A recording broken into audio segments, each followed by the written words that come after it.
1. Altamaha River, Day 1.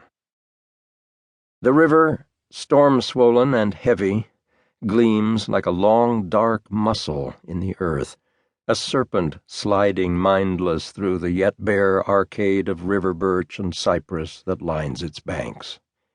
The two brothers stand motionless over the waters, silent, then haul their kayaks onto their shoulders, bearing them blood-red and blue down the old boat ramp, the concrete scarred beneath them like ancient stone.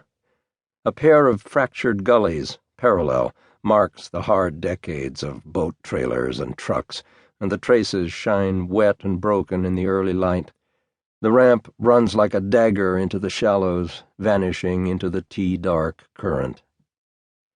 The brothers wear short-torso paddling vests, each with a silver dive knife affixed in an over-heart sheath. Their spray skirts hang from their waists like floppy tutus. They carry sufficient provisions for 5 nights on the river: canned beans and freeze-dried fruit, mixed nuts and combat rations, and a flask of Kentucky bourbon. They carry 8 gallons of fresh water stored in bottles and plastic bladders, along with sleeping bags and insect repellent, and a tent they'll use only if it rains.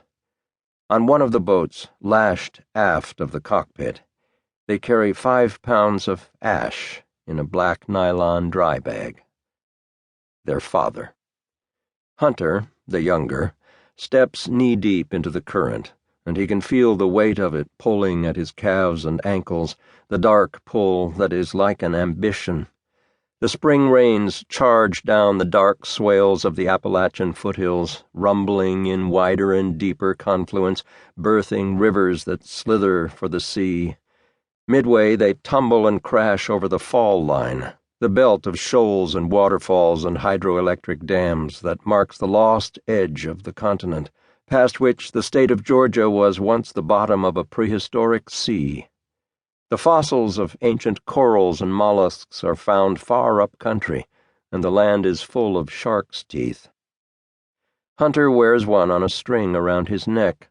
It's the size of an arrowhead, with a jet-black root and blue-gray enamels, the edges slightly serrated. He found it digging for bait worms as a boy, several miles inland of the coast.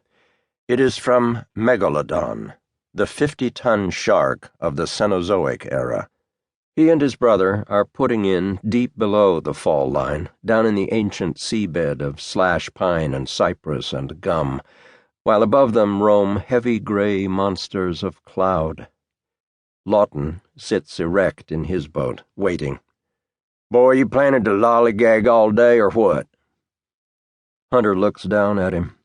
His older brother has a bushy red beard, fire-hued, that he grew in country. In some of his pictures, the other men have black ovals instead of faces, and the mountains and vehicles and buildings are of a color: sand. "I'm coming," says Hunter. "Jesus, your horses run off?" "I want to make the house before dark." "So you said. You keep badgering me, you'll get an ass-whipping before we even get there." Lawton, 40 pounds heavier, grins, his eyes a vicious, merry blue. "I'd like to see that." "Keep it up, big boy. You'll have a front-row seat." Hunter settles himself into the cockpit, checking the ashes are secure at his back. The 8-liter bag is waterproof, held down by crisscrosses of elastic deck rigging. He wanted to store the bag under one of the hatches for safekeeping, but Lawton wouldn't have it. "The old man ought to see his last ride down the river, don't you think?" Hunter hadn't said what he was thinking. The old man was long past seeing. They push off, letting the river ease them out into its flow. The ramp recedes behind them, the pickups and trailers grown toy-like, and the river stretches itself through the trees.